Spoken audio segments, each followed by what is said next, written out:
नमस्कार, ज्ञान भूमि के यूट्यूब चैनल पर आपका हार्दिक स्वागत है। आज का मुख्य विषय है काव्य प्रकाश में निर्दिष्ट लक्षणावृत्ति के भेदों की चर्चा। और लक्षणावृत्ति के भेदों की चर्चा करते हुए हम एक मीमांसक हुए मुकुल भट्ट, जिनका ग्रंथ है अत्यंत प्रसिद्ध अभिधावृत्ति मातृका। हम पहले की कक्षा में बता चुके हैं। में लगभग 16 कारिकाएं हैं और इस पर आचार्य रेवा प्रसाद द्विवेदी गुरु जी की टीका भी उपलब्ध है। तो उसमें मुकुल भट्ट ने जो अभिधा के भेद माने हैं, उसके अंतर्गत लक्षणा का भी एक स्वरूप निर्धारण किया है, तो अभिधा के अंतर्गत ही है। तो उन्होंने क्या किया है, व्यक्ति में लक्षणा मानने का जो सिद्धांत दिया है, क्योंकि मीमांसक हैं वो कहाँ शब्द की शक्ति मानते हैं, जाति में। और जाति में शब्द की शक्ति है तो व्यक्ति का बोध कैसे होगा। वहां पर व्यक्ति में लक्षणा विषयक जो मुकुल भट्ट का मत है, उसका प्रतिपादन किया गया है आचार्य मम्मट के द्वारा, तथा उसका खंडन भी किया गया है कि व्यक्ति में लक्षणा मानने की आवश्यकता नहीं होगी। उस संदर्भ में ही एक कारिका दी हुई है, विशेष्यम नाभिधागच्छेद क्षीर शक्तिर विशेषणे। साहित्य दर्पण की बात करें तो उसमें एक दूसरी कारिका मिलती है, शब्द बुद्धि कर्मणाम विरम्य व्यापारा भावः। तो आज का विषय लक्षणा के जो मुख्य भेद, सबसे प्रथम जो भेद होते हैं उनकी बात की गई है। और उसी संदर्भ में जब भेद की चर्चा कर रहे थे तो उपादान लक्षणा जो है, उसी में मुकुल भट्ट का जो मत है उसमें आचार्य मम्मट आपत्ति करेंगे। तो ये चीजें आज हम स्पष्ट रूप से समझेंगे। इससे पहले हम लक्षणा का स्वरूप तथा लक्षणा की जो पृष्ठभूमि है इस पर बात कर चुके हैं। तो चलिए आज हम लक्षणा के भेदों पर चर्चा करते हुए मुकुल भट्ट का सिद्धांत समझकर आचार्य मम्मट के अनुसार उनका खंडन भी समझेंगे। आचार्य मम्मट ने लक्षणा के भेदों का निर्देश करते हुए सूत्र संख्या 13 अथवा कारिका संख्या 10 में लिखा है, स्वसिद्धये पराक्षेप परार्थम स्वसमर्पणम उपादानम लक्षणम च इत्युक्ता शुद्धैव सा द्विधा। अर्थात सा लक्षणा यस्याः लक्षणम पूर्वं निर्धारितं तस्याः लक्षणायाः भेदद्वयम् आदौ भवति। तत्र उन दो भेदों में शुद्धा और गौड़ी दो भेद होते हैं। इसमें शुद्धा के दो भेद हैं और गौड़ी के 4 भेद होते हैं। जिसके भेद कम होते हैं का प्रतिपादन पहले किया जाता है, जिसका स्थल बहुत बड़ा नहीं होता है। इसी को शास्त्र में सूची कटाहन न्याय कहते हैं। सूची कटाहन न्याय का मतलब होता है कि एक लोहार के पास कोई व्यक्ति गया सुई सही करवाने, मतलब सुई बनवाने, जिससे कपड़ा सिलते हैं। दूसरा व्यक्ति गया कटाह बनाने, कह सकते हैं कोई बड़ा सा फरसा टाइप का। तो लोहार भी पहले छोटा काम कर देगा ताकि उस व्यक्ति को बहुत समय तक प्रतीक्षा न करना पड़े। तो उसी व्यवहार को लेकर यहाँ पर एक न्याय प्रवृत्त होता है, सूची कटाहन न्याय। शुद्धा लक्षणा के दो भेद होते हैं, इसलिए शुद्धा का प्रतिपादन पहले हो जाना चाहिए। इसी बात को ध्यान में रखते हुए आचार्य मम्मट शुद्धा के भेदों का निर्देश कर रहे हैं। सा शुद्धा द्विधा भवति, सा शुद्धा द्विधा एव भवति। वह शुद्धा, सा मतलब शुद्धा लक्षणा कितने प्रकार की होती है, तो 2 प्रकार की होती है। कैसे, तो उपादान लक्षणा और लक्षण लक्षणा। उपादान लक्षणा और लक्षण लक्षणा के भेद से उक्ता, जिस लक्षणा के स्वरूप को बता दिया गया है उस लक्षणा के 2 भेद होते हैं। जिसमें शुद्धा लक्षणा है उसके 2 भेद होंगे, उपादान लक्षणा और लक्षण लक्षणा। अब इनका क्रम से लक्षण दिया गया है, स्वसिद्धये पराक्षेपः। अब यहाँ पर अन्वय इस प्रकार करेंगे, स्वसिद्धये पराक्षेपः उपादानम परार्थम स्वसमर्पणम लक्षणम। अर्थात अपनी सिद्धि में दूसरे का आक्षेप कर ले। तो स्वरूप को समझेंगे अभी। अपनी सिद्धि के लिए दूसरे अर्थ का जो आक्षेप कर ले उसे उपादान लक्षणा, तथा जो अपनी सिद्धि के लिए अपना अर्थ छोड़कर या फिर परार्थ के लिए, दूसरे अर्थ की सिद्धि के लिए स्वस्य समर्पणम, अपना समर्पण कर दे, उसे लक्षण लक्षणा। एक बार फिर से समझते हैं। स्वसिद्धये पराक्षेप, अर्थात अपने अर्थ की सिद्धि करने के लिए, अपना अर्थ ठीक से लग जाए ये बात बताने के लिए दूसरे का आक्षेप कर ले, वह हो गई उपादान लक्षणा। और जो दूसरे अर्थ की सिद्धि के लिए अपना जो मुख्यार्थ है उसका समर्पण कर दे, पहले वाली जो है उसमें मुख्यार्थ भी रहेगा और लक्ष्यार्थ का आक्षेप कर लिया जाएगा। दूसरी वाली जो लक्षणा है उसमें लक्ष्यार्थ के लिए मुख्यार्थ का समर्पण हो जाएगा। तो ये लक्षणा के दो भेद होते हैं। ये कई बार प्रश्न भी पूछा जाता है, स्वसिद्धये पराक्षेप डैश डैश डैश कर देगा और उसमें रख देगा उपादान, लक्षण और भी अन्य जैसे रूढ़ी, प्रयोजनवती इत्यादि भेद दिए जाएंगे। तो यहाँ क्रमशः स्वसिद्धये पराक्षेप ये लक्षण उपादान लक्षणा का है और परार्थम स्वसमर्पणम लक्षण लक्षणा का है।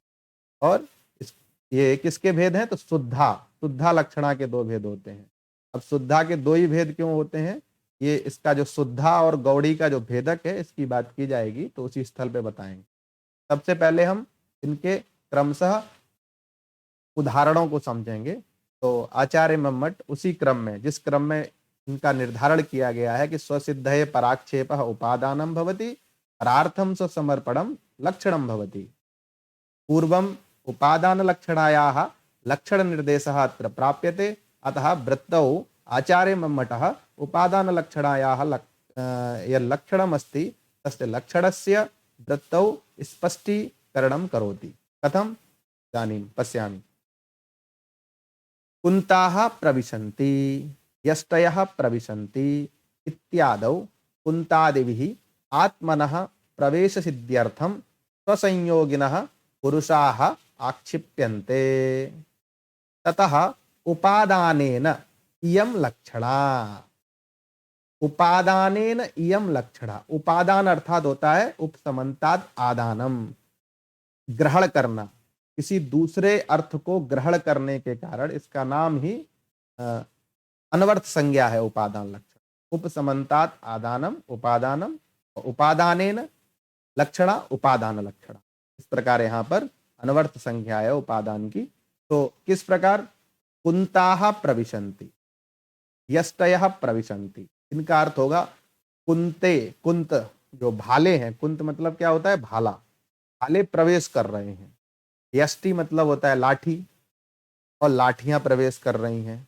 तो ये जो उदाहरण है इनका निर्देश आचार्य मम्मट ने व्याकरण शास्त्र का जो महाभाष्य है भगवान पतंजलि का, उस महाभाष्य में पुंयोगादाख्याम जो अष्टाध्यायी का सूत्र है, उस सूत्र के अंतर्गत दो उदाहरण दिए गए हैं, कुंतान प्रवेशय और यष्टि ही प्रवेशय। उन उदाहरणों को यहाँ पर रखा है अपने हिसाब से, कुंताः प्रविशन्ति यष्टयः प्रविशन्ति, इस रूप में।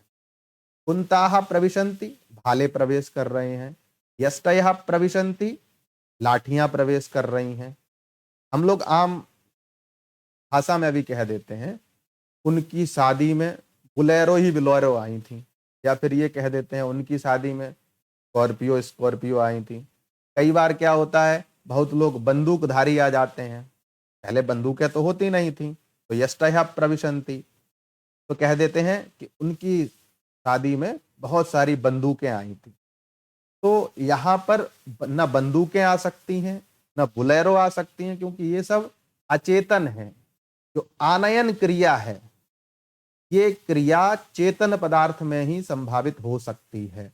कोई अचेतन निर्जीव वस्तु इस प्रकार की क्रिया करने में समर्थ नहीं हो सकती है। इस प्रकार यहाँ पर मुख्यार्थ, शर्तें नहीं भूलेंगे हम लक्षणा की, जो 3 शर्तें हैं, मुख्यार्थ बाधे तद योगे रूढ़ितो तब प्रयोजनात्, मुख्यार्थ का बाद होना चाहिए, मुख्यार्थ का लक्ष्यार्थ के साथ संबंध होना चाहिए, और रूढ़ी हो अथवा प्रयोजन है। ये 3 शर्तें हम नहीं भूलेंगे। तो कुंताः प्रविशन्ति में मुख्यार्थवाद क्या हो गया? भाले प्रवेश नहीं कर सकते, भाले निर्जीव हैं। तो कौन प्रवेश कर रहा है?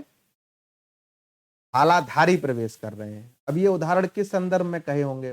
कोई ऐसी घटना घटी होगी जहां पर कोई युद्ध वाली स्थिति हो गई होगी, तो जो वक्ता है उसने प्रतिपक्षी की भयानकता को प्रकट करने के लिए इस प्रकार के उदाहरण कहे होंगे। कुंताः प्रविशन्ति इदानीं सावधाना भवन्तु सर्वे। तो यहाँ पर प्रतिपक्षी के वर्चस्व को, प्रतिपक्षी की भयानकता को, प्रतिपक्षी के प्रभाव को प्रकट करने के लिए वक्ता ने कह दिया कुंताः प्रविशन्ति। कुंताः प्रविशन्ति कहने पर और यष्टयः प्रविशन्ति कहने पर तुरंत मुख्यार्थवाद हो गया, क्योंकि न लाठियां प्रवेश कर सकती हैं न भाले प्रवेश कर सकते। अचेतनत्वात्, अचेतन होने के कारण, इनमें चेतन धर्म ही नहीं है। प्रवेश करना तो किसी चेतन पदार्थ में ही संभव हो सकता है, इसलिए मुख्यार्थवाद हो गया। फिर कह रहे हैं इत्यादौ कुंतादिभिः आत्मनः प्रवेश सिद्ध्यर्थम स्वसंयोगिनः पुरुषाः आक्षिप्यन्ते। जो कुंतादियों के द्वारा, कुंतादि की कब सिद्धि होगी? भाले और लाठियों की सिद्धि तब हो सकती है प्रवेश करने में, प्रवेश सिद्ध्यर्थम स्वसंयोगिनः, उनसे संयुक्त जो पुरुष हैं उनका आक्षेप हो रहा है यहाँ। और आक्षेप का मतलब ही ग्रहण है, उपादान है। ततः तस्मात् कारणात् उपादानेन, उपादान होने के कारण यहाँ पर उपादान लक्षणा हो गई। मुख्यार्थवाद हो गया कि चेतन पदार्थ ही प्रवेश कर सकता है, अचेतन नहीं कर सकता है। तदयोग हो गया संयोग धर्म, जो संयोगित्व है का भाले का पुरुष के साथ। और प्रयोजन हो गया किसी विशालता को, किसी भयानकता को, किसी प्रभावशालिता को दर्शाना, प्रयोजन हो गया। तो इन दोनों उदाहरणों में, पहले में और दूसरे में मुख्यार्थवाद भी हो रहा है, मुख्यार्थ का लक्ष्यार्थ के साथ संबंध भी, संयोग संबंध भी हो रहा है, योग भी है। और प्रयोजन की सिद्धि तो यहाँ पर स्पष्ट रूप से है ही, किसी की भयानकता, विकरालता को प्रकट करना। इसलिए क्षत्रिय यान्ति भी एक उदाहरण बनता है। कोई एक व्यक्ति छाता लिए हुए है तो उसके आधार पर अन्य लोगों का भी ग्रहण हो जाता है। तो ऐसे बहुत सारे उदाहरण बनते हैं, हम आप जीवन में भी प्रयोग करते हैं, हम उसका आपको स्वरूप बता ही चुके हैं। यहाँ पर क्या हुआ है, कुंता और यष्ट, कुंत और यष्टियां जो हैं वो अपनी सिद्धि के लिए पुरुष का आक्षेप करती हैं, इसलिए स्वसिद्धये पराक्षेप उपादानम। ये उपादान लक्षणा के दोनों उदाहरण हैं और इनका यही स्वरूप है, और लक्षण के अनुसार इनमें ये स्वरूप निर्धारण भी होता है। आगे बात करते हैं मुकुल भट्ट की। जैसा कि हम आपको बता ही चुके हैं कि मुकुल भट्ट ने व्यक्ति में, व्यक्ति जो अर्थ है वो लक्षणाजन्य माना है, क्योंकि मीमांसक शब्द की शक्ति जाति में मानते हैं। शब्द की शक्ति जाति में मानने से जो जाति विशिष्ट व्यक्ति है उसका बोध किससे होगा?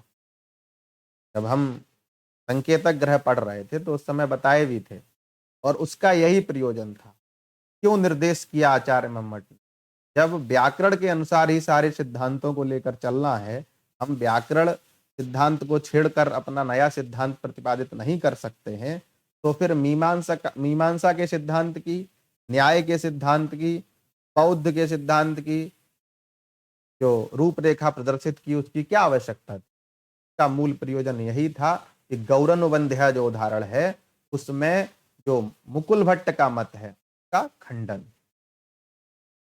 सामान्य रूप से आप जानते हैं जो वैदिक क्रियाएं होती हैं तो बहुत सारी क्रियाएं संपादित की जाती हैं। किसी समय किसी कार्य वसात या फिर कोई प्रयोजन होगा तो जो गाय था, गाय होती है, उसका अनुबंधन किया जाता था, गाय का बलिदान किया जाता था। बलिदान का क्या अर्थ है? लोग बताते हैं कि पहले गाय की बलि दी जाती थी, लेकिन मुझे लगता है गाय की बलि जो सनातन परंपरा है उसमें निषिद्ध है, कुछ और प्रक्रिया रही होगी। बलिदान का मतलब किसी को मार देना ही नहीं होता है, कुछ और भी लक्षणाजन्य अर्थ होते हैं। लेकिन सामान्य रूप से ये समझिए कि गाय का आलंबन किया जाता था, गाय का बलिदान किया जाता था यज्ञीय विधि में। उस यज्ञीय विधि में जब वेद वाक्य कहता है गौहु अनुबंध्या, गाय का आलंबन किया जाना चाहिए, गाय का, तो यहां पर मीमांस कौन है? जो शब्द की शक्ति है वो किसमें मानी है? जाति में। जाति में शब्द की शक्ति मानने से, इसको ध्यान से समझिएगा, ये सिद्धांत यहां पर इसलिए दिया गया है क्योंकि मुकुल भट्ट ने उपादान लक्षणा जो है उसका उदाहरण दिया है गौर अनुबंध्या। गौर अनुबंध्या में जो लक्षणा मानने का प्रयास किया है उसी का खंडन आचार्य मम्मट कर रहे हैं, और उपादान लक्षणा का ये उदाहरण है। तो इसमें जो गाय का अनुबंधन है, गाय का जो आलंबन है, वो आलंबन क्यों किया जाता है? तो श्रुति जो यज्ञीय विधि है उसके संपादन के लिए। तो गौर अनुबंध्या इत्यादौ श्रुति चोदितम अनुबंधनम कथम में स्यात्। मुकुल भट्ट की तरफ से इस मत का प्रतिपादन किया जा रहा है। मुकुल भट्ट कह रहे हैं कि गाय का आलंब किया जाना चाहिए। इस प्रकार की जो श्रुति है, वेद वाक्य है, श्रुति के द्वारा प्रेरित जो वेद वाक्य है, उसमें अनुबंधनम कथम में स्यात्, गाय का अनुबंधन, गाय के द्वारा विहित जो अनुबंधन है उसका आलंबन कैसे किया जा सकता है? क्योंकि हम तो संकेतक ग्रह या शब्द की शक्ति जाति में मानते हैं। तो जाति तो गोत्र हो गया, और गोत्र में शक्ति मानेंगे तो यहाँ पर सारे गाय इकट्ठी हो जाएंगी और किसी एक गाय का ही आलंब यहाँ पर अभीष्ट है। ऐसी स्थिति में क्या करेंगे कि जात्या व्यक्ति आक्षेप्यते, जाति से व्यक्ति का आक्षेप कर लिया जाएगा, और वह आक्षेप उपादान से होगा। जिस प्रकार यहाँ पे कुंत जो है वो स्वसंयोगी पुरुष का आक्षेप कर लेते हैं, उसी प्रकार यहाँ पर गाय से, गाय का मतलब हो गया गोत्र, और गोत्र से क्या हो जाएगा? जो जाति विशिष्ट व्यक्ति गौ है, गौ का आलंबन हो जाएगा, और जो वेद प्रतिपादित वाक्य है उसकी संगति भी हो जाएगी। क्योंकि न तो शब्दे न उच्यते, शब्द क्या है? गौ कहने से गोत्र तो यहां पर जो है वही है शब्दे न, अर्थात अभिधावृत्ति से, अभिधावृत्ति से गाय का अनुबंधन नहीं हो सकता, क्योंकि अभिधावृत्ति गोत्र का ग्रहण कराएगी, और गोत्र का ग्रहण सभी गायों में होने के कारण बहुत सारी गाय इकट्ठी हो जाएंगी। किसका अनुबंधन किया जाए? क्या सबका किया जाए, क्या एक का किया जाए? इस प्रकार अभिधा से यहाँ पर समस्या उत्पन्न हो जाएगी, क्योंकि अभिधा को कहा भी गया है विशेष्यम ना विधा गच्छेत क्षीण शक्तिर विशेषणे। यहाँ पर क्षीण शक्ति है, जो अभिधा है वो विशेष तक नहीं जा पाती। जो जाति विशिष्ट व्यक्ति अर्थ है विशेष भूत, उस तक नहीं जा सकती, क्योंकि क्षीण शक्ति ही विशेषण है। अभिधा की शक्ति जो है वो विशेषण में ही क्षीण हो जाती है। इसी प्रकार एक और कारिका मिलती है, शब्द बुद्धि कर्मणाम विरम्य व्यापारा भावः। शब्द, बुद्धि और कर्म, इस प्रकार हमने कोई शब्द प्रयोग किया,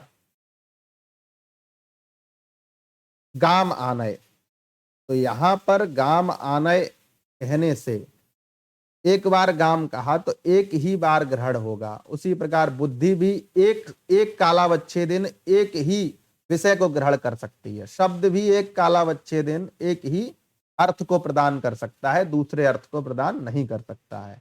उसी तरह कर्म भी हम एक काल में एक ही कर सकते हैं, एक साथ 10 कर्म नहीं कर सकते। यदि करते हैं तो उसमें अलग व्यापार की प्रवृत्ति होती है, और कोई कहे कि नहीं भाई वो तो पढ़ भी लेते हैं और गाना भी सुन लेते हैं, तो वहां पर एक ही काम सही से होता है, या तो पढ़ रहे हैं या गाना ही सुन रहे हैं।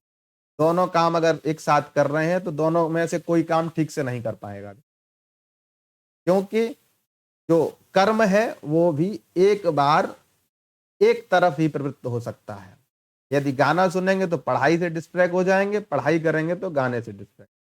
मूल बात इतनी है, एक बार में व्यक्ति एक ही कार्य कर सकता है, शब्द भी एक बार में एक ही अर्थ देता है, और बुद्धि भी एक बार में, एक बार प्रवृत्त होने पर एक ही अर्थ का ग्रहण करती है।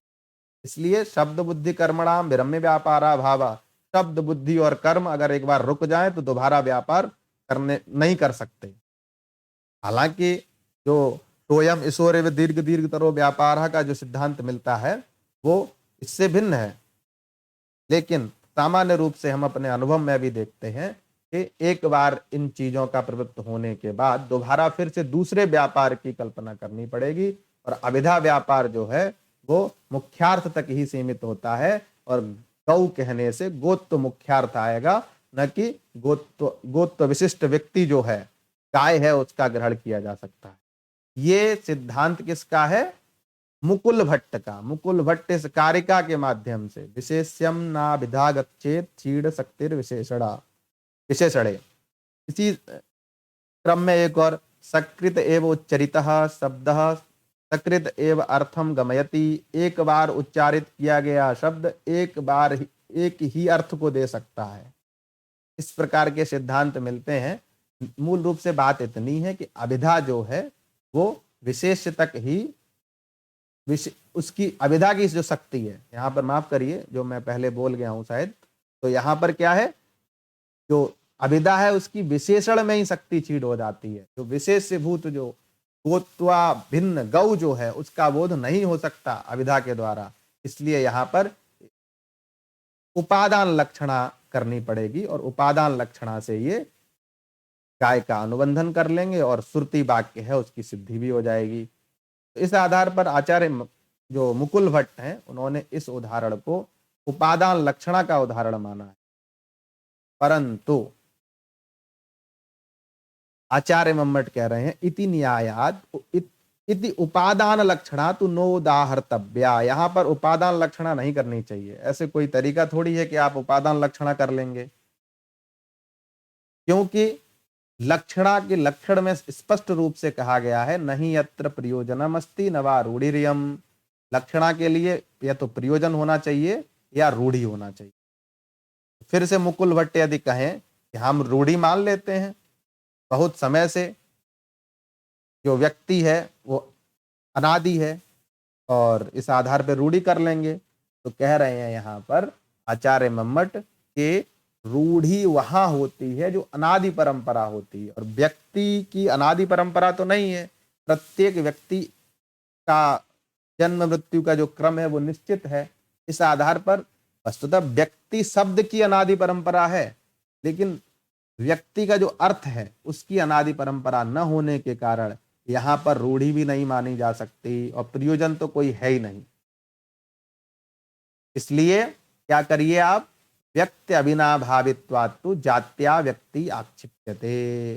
जाति और व्यक्ति, जैसे वहां पे अयुत सिद्धि का प्रतिपादन किया गया है, अवयव अवयवी गुण गुणी क्रिया क्रियान्वंतो, जाति व्यक्ति जो अवयव अवयवी हैं इनका क्या है, अविनाभाव संबंध है। अगर जाति है तो व्यक्ति होगा ही, गुण है तो गुणी होगा ही, अवयव है तो अवयवी होगा ही, जाति है तो व्यक्ति होगा ही। तो यहाँ पर क्या है, अविनाभाव संबंध है। अविनाभाव संबंध होने के कारण हम जाति से व्यक्ति का आक्षेप कर लेंगे, इसमें उपादान लक्षणा मानने की क्या जरूरत है। ये मम्मट का पक्ष है। और उन्होंने और उदाहरण दिए हैं, यथा क्रियताम इत्यत्र कर्ता कुरु इत्यत्र कर्मा। जैसे किसी ने कहा क्रियताम, किसी कार्य को करो, तो वहां कर्ता का आक्षेप कर लिया जाता है। क्या करो, कुरु किम तदुच्यते, कर्म कुरु, कर्म करो, यहाँ पे कर्म का आक्षेप कर लिया जाता है। इसी प्रकार प्रवेश गृहम और भक्षय पिंडी, घर में प्रवेश करो और पिंडी को खाओ, पिंड जो होता है खाने वाला। तो ये सब चीजें यहाँ पर आचार्य मम्मट की तरफ से कही जा रही हैं, और जो मुकुल भट्ट हैं उनका सिद्धांत तो यही है कि यहाँ पर गौर अनुबंध्या है, इसमें हम उपादान लक्षणा मानेंगे, क्योंकि स्वसिद्ध है पराक्षेप, आपने उपादान लक्षणा का लक्षण किया है। और यहाँ पर जो गौ शब्द है उसका वाच्यार्थ है गोत्व। गोत्व अपनी सिद्धि के लिए, गोत्व का अनुबंधन हो नहीं सकता, क्योंकि जो अभिधा है उसकी विशेषण में ही शक्ति क्षीण हो जाती है। गोत्व बताकर अभिधा विरत हो जाएगी। इसलिए जो विशेष है, गोत्वाभिन्न गौ जो व्यक्ति है उसका बोध कराने के लिए हमें यहाँ पर लक्षणा करनी पड़ेगी, और लक्षणा का जो उपादान लक्षणा भेद है वही यहाँ पर सटीक प्रतीत होता है। मम्मट कह रहे हैं नहीं, यहाँ पर उपादान लक्षणा करने की कोई जरूरत ही नहीं है, क्योंकि ऐसे तो फिर अव्यवस्था हो जाएगी, कहीं भी उपादान लक्षणा करने लगेंगे। भैया हमें प्रयोजन और रूढ़ी भी तो चाहिए, अथवा प्रयोजन हो या रूढ़ी हो, न यहाँ पर कोई प्रयोजन है न कोई रूढ़ी है। इसलिए व्यक्ति अविनाभावित्वात् तो जात्या व्यक्ति आक्षिप्यते, व्यक्ति से अविनाभाव संबंध है जाति का, इसलिए जाति से व्यक्ति का आक्षेप कर लीजिए। जैसे क्रियताम कहने पर कर्ता का आक्षेप कर लिया जाता है, कुरु कहने पर कर्म का आक्षेप कर लिया जाता है, और प्रविश कहने पर गृहम का, पिंडीम कहने पर भक्षय का आक्षेप कर लिया जाता है। तो यहाँ पर मुकुल भट्ट का जो व्यक्ति में लक्षणा विषयक जो सिद्धांत है उसका आचार्य मम्मट ने खंडन किया है। इसके बाद क्या है वो भी देख लेते हैं। हाँ, मुकुल भट्ट ने तीनों देवदत्तो दीवाना भुंगते इस उदाहरण में लक्षणा मानने का जो उपक्रम किया है वो भी ठीक नहीं है। मुकुल भट्ट ने लक्षणा के उदाहरण में ये दिया है उपादान लक्षणा के, तो यहाँ पर भी तीनों देवदत्तों को, पीनह अर्थात मोटा, देवदत्त नाम का कोई व्यक्ति है वो मोटा है और दिन में नहीं खाता है, इसका अर्थ ये हुआ। यहाँ पर रात्रि भोजनम न लक्ष्यते, रात्रि भोजन नहीं लक्षित हो रहा है तो उसको लक्षणा से मान लेंगे। नहीं कह रहे, लक्षणा से मानने की जरूरत ही नहीं है, क्योंकि ये विषय क्या है, अर्थापत्ति का विषय है, जो अर्थापत्ति प्रमाण है उसका विषय है। और यहाँ पर अर्थापत्ति प्रमाण के आधार पर चाहे श्रुतार्थापत्ति मान लीजिए या अर्थार्थापत्ति मान लीजिए, श्रुतार्थापत्ति शब्द में होती है, अर्थार्थापत्ति अर्थ में होती है। श्रुतार्थापत्ति को मानने वाले प्रभाकर हैं और अर्थार्थापत्ति को मानने वाले कुमारिल भट्ट हैं। तो यहाँ पर इन अर्थापत्तियों के माध्यम से तीनों देवदत्तो दीवाना भुंगते, इस वाक्य के माध्यम से जो रात्रि भोजन अर्थ आ रहा है अर्थापत्ति का विषय है। तस्य विषयत्वात् अत्र लक्षणा न कर्तव्या इति मम्मटाचार्यस्य मुकुल भट्टम प्रति निर्देशः अस्ति। बिना मतलब में लक्षणा करने की कोई आवश्यकता नहीं, क्योंकि ये विषय अर्थापत्ति प्रमाण का है और वहां पर जो बात की जा रही है वो अनुमान का है। अब यहाँ पर एक प्रश्न उठता है, हम बात तो लक्षणा, अभिधा और व्यंजना का कर रहे हैं और ये सब शब्द प्रमाण के अंतर्गत आने वाली चीजें हैं, आप यहाँ पर अनुमान प्रमाण और अर्थापत्ति प्रमाण क्यों मानने का प्रयास कर रहे हैं? मम्मट के प्रति ये मीमांसकों का आक्षेप है। तो यहाँ पर निष्कर्ष ये है, क्योंकि एक बात कही भी गई है ना, शाब्दी आकांक्षा शब्दे नैव प्रपूर्यते, शाब्दी आकांक्षा शब्द से ही पूरी की जाती है। यहाँ पर आप हम लक्षणा मान रहे हैं तो क्या दिक्कत है, आप यहाँ पर अनुमान घुसेड़ दे रहे हैं, उधर अर्थापत्ति कह दे रहे हैं। मम्मट के जो टीकाकार हैं उन्होंने स्पष्ट रूप से लिखा है कि यहाँ पर जो अनुमान और अर्थापत्ति प्रमाण है वह केवल व्यक्तिबोध कराने के लिए है। अनुमान व्यक्तिबोध कराता है शब्द के द्वारा, केवल शब्द तो यहाँ पर रहेगा ही, शब्द रहेगा ही, केवल व्यक्तिबोध के लिए अनुमान और अर्थापत्ति का सहारा लिया जा रहा है। अनुमान सहकार के रूप में यहाँ पर है, अर्थापत्ति सहकार के रूप में यहाँ पर है, ना कि आपके अनुमान प्रमाण और अर्थापत्ति प्रमाण से ही इस बात की सिद्धि हो जा रही है, इस बात को पुष्ट करने की। ये टीकाकारों ने लिखा है। वस्तुतः यहाँ यही समझना चाहिए, मुकुल भट्ट ने गौरवबंध्या उदाहरण दिया, उसमें उपादान लक्षणा माना, लेकिन आचार्य मम्मट ने कहा जाति और व्यक्ति का अविनाभाव संबंध है और इस आधार पर वहां पर आप बिना मतलब में उपादान लक्षणा मत मानिए, क्योंकि वहां न रूढ़ी है न कोई प्रयोजन है। इसी प्रकार तीनों देवदत्तो दीवाना भुंगते में जो रात्रि भोजन है वो लक्षणा का विषय नहीं हो सकता, क्योंकि ये भी श्रुतार्थापत्ति और अर्थार्थापत्ति का विषय है। इस प्रकार यहाँ पर मीमांसकों के मत का निराकरण किया है। अब बात उपादान लक्षणा की थी, इसलिए यहां पर मीमांसकों के उपादान लक्षणा विषयक जो आक्षेप है, व्यक्ति में संकेतक ग्रह मानकर जाति में संकेतक ग्रह मानकर व्यक्ति का बोध लक्षणा से जो कराया जा रहा है, वही मुकुल भट्ट का सिद्धांत था। उसका समाधान आचार्य मम्मट ने किया। इसके बाद जो लक्षण लक्षणा है, लक्षण लक्षणा का इसमें पहले हमने आपको लक्षण बताया था, परार्थम स्वसमर्पणम, अर्थात दूसरे अर्थ के लिए अपना समर्पण कर दे। प्रसिद्ध उदाहरण है गंगायाम घोषा। किसी ने कहा कि कहाँ रहते हो, तो हम तो गंगा जी में रहते हैं। तो गंगा जी में तो रहा नहीं जा सकता, क्योंकि घर के लिए आधार होना चाहिए। बिना आधार आधे भाव के इस प्रकार की व्यवस्था बनी नहीं सकती। गंगा का मतलब तो होता है जल प्रवाह, बहता हुआ जल, उसमें घर बन ही नहीं सकता। इत्यत्र गंगायाम घोषः इत्यत्र तटस्य घोषाधिकरणत्व सिद्धये गंगा शब्दः स्वार्थम अर्पयति। गंगायाम घोषः उदाहरण में गंगा में घर है, इस उदाहरण में तट तट का जो घोषाधिकरणत्व है, मतलब तट पर घोष है। गंगायाम घोषा कहा, गंगायाम घोषा का मतलब क्या आया, गंगायास तटे घोषः, तो तट है अधिकरण घर का।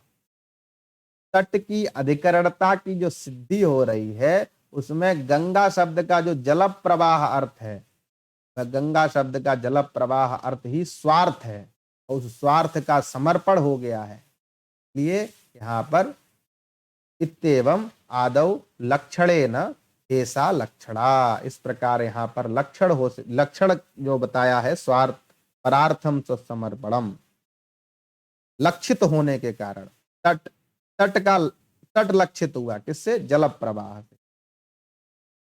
गंगा शब्द का अर्थ है जल प्रवाह, और जल प्रवाह से सामीप्य संबंध आदि के आधार पर तट लक्षित हुआ। लक्षित होने के कारण ये लक्षण लक्षणा है। इसी को न्याय की शब्दावली में जहत स्वार्था कहा गया है। जहति स्वस्य अर्थः जहत स्वार्था,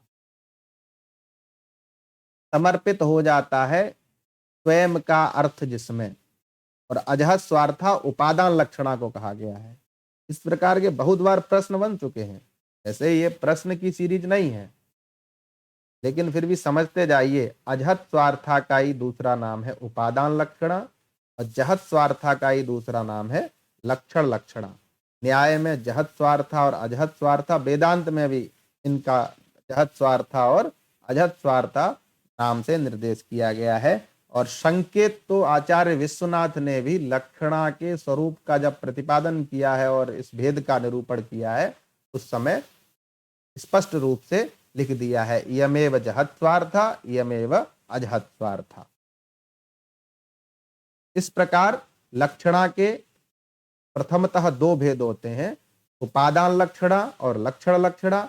उपादान लक्षणा के जो उदाहरण हैं वो कुंताः प्रविशन्ति या इष्टयः प्रविशन्ति है।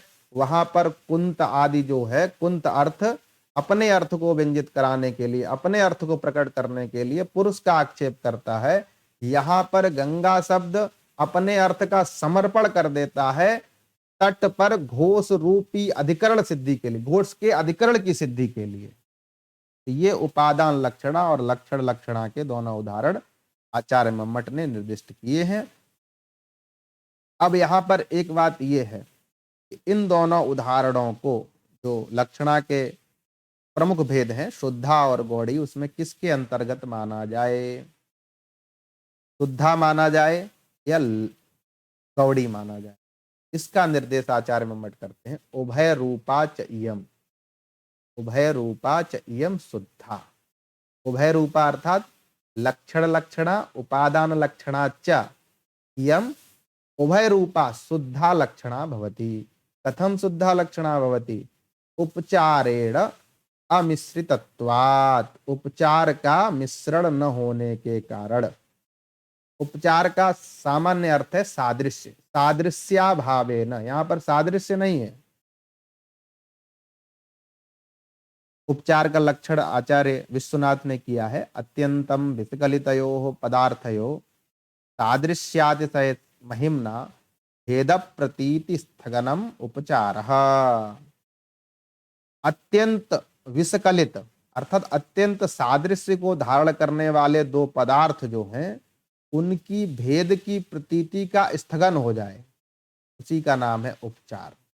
सादृश्य जहां होता है वहां पर शुद्धा लक्षणा नहीं हो सकती, वहां पर गौड़ी लक्षणा होती है, गुण के आधार पर। सादृश्य गुणों के आधार पर ही तो हो सकता है, इसलिए उपचार का मिश्रण नहीं है जिसमें, ऐसी हो गई उपचारेण अमिश्रिता।